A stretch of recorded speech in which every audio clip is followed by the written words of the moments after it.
often fixates on an elusive, airbrushed ideal, a static perfection untroubled by the messy realities of human existence. Margot Robbie's meteoric ascent and sustained resonance, however, present a compelling counter-narrative, one where vitality eclipses vacancy, strategic intelligence overpowers passive beauty, and a fearless embrace of the complex, the chaotic, and the gloriously imperfect becomes the very source of her undeniable radiance.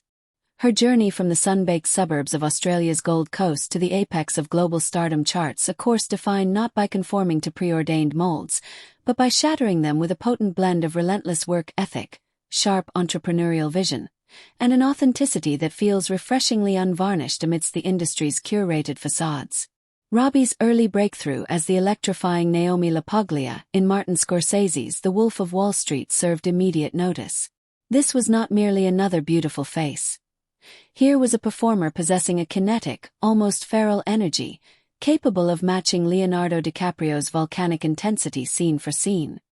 Her portrayal fused predatory allure with palpable vulnerability, a volatile cocktail that announced the arrival of a major talent unafraid of moral ambiguity. That role demanded a specific, almost hyperreal glamour, a standard Robbie would subsequently wield not as a cage, but as a versatile tool, deliberately choosing projects that twisted, subverted, or outright exploded conventional notions of female desirability and narrative function. Her physical beauty, undeniably striking with its luminescent quality and expressive features, became a canvas rather than a constraint. She understood its power within the industry's economy, yet refused to be defined or limited by it. This conscious agency manifested most powerfully through her co-founding of Lucky Chap Entertainment. This wasn't a vanity production shingle. It was a strategic declaration of independence and creative control. Through Lucky Chap, Robbie actively sought out and championed unconventional stories centered on complex, often difficult women, stories frequently overlooked or deemed commercially risky by traditional studios. The company's trajectory, from the gritty triumph of I, Tonya to the audacious pop feminism of Barbie, reveals a producer with a keen eye for cultural currents and a fearless commitment to material that challenges as much as it entertains. I, Tonya stands as a landmark achievement, not just for Robbie's transformative Oscar-nominated performance, but for the film's very existence, a testament to her vision in resurrecting a maligned figure and crafting a darkly comedic, structurally inventive exploration of class, abuse, and the relentless machinery of public perception. Her Tonya Harding was a revelation, physically embodying the athlete's power and vulnerability while navigating a fractured narrative with astonishing tonal control, finding both the tragic pathos and the defiant, darkly funny resilience within the character. This role epitomized Robbie's version of flawlessness, embracing the character's raw edges, her questionable choices, her unpolished anger, and transforming them into a deeply human, profoundly resonant portrait. The seismic impact of Barbie further cemented this philosophy. Robbie didn't merely play the iconic doll. She weaponized her inherent luminosity to anchor a wildly ambitious, thematically dense satire about feminism, patriarchy, and existential identity. Her performance as stereotypical Barbie was a masterclass in balancing wide-eyed innocence with dawning existential horror and eventual steely resolve.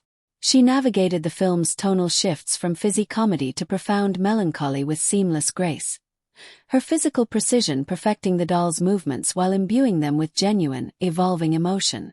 Crucially, as a producer, she championed Greta Gerwig's singular vision, defending its intelligence and complexity against studio trepidation, understanding that true cultural resonance often requires embracing audacious imperfection over safe, predictable formulas.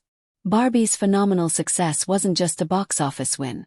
It was a validation of Robbie's belief in the commercial viability of smart, female-driven stories told with bold originality. Robbie's approach to her craft consistently prioritizes substance and transformation over vanity. Her Harley Quinn, across multiple films, is a whirlwind of chaotic energy, a character defined by her unpredictable volatility and gleeful embrace of anarchy. Robbie throws herself into the physicality with abandon, mastering fight choreography while capturing Harley's unsettling blend of childlike glee and terrifying menace. She pushed the character beyond eye candy, infusing her with pathos, agency, and a darkly compelling inner logic, demanding that audiences engage with her complexity. Similarly, her portrayal of Queen Elizabeth I in Mary Queen of Scots focused on the monarch's political cunning and the psychological toll of power.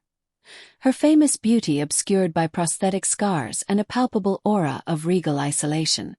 Her turn as the ambitious, morally compromised Nellie Leroy in Babylon was a fearless dive into the hedonistic underbelly of old Hollywood, a performance vibrating with raw ambition, desperate vulnerability, and unchecked ID, showcasing a willingness to appear truly unhinged, a stark departure from the controlled glamour often expected. This artistic courage extends to her navigation of fame itself. Robbie maintains a remarkably grounded public persona despite stratospheric success. She speaks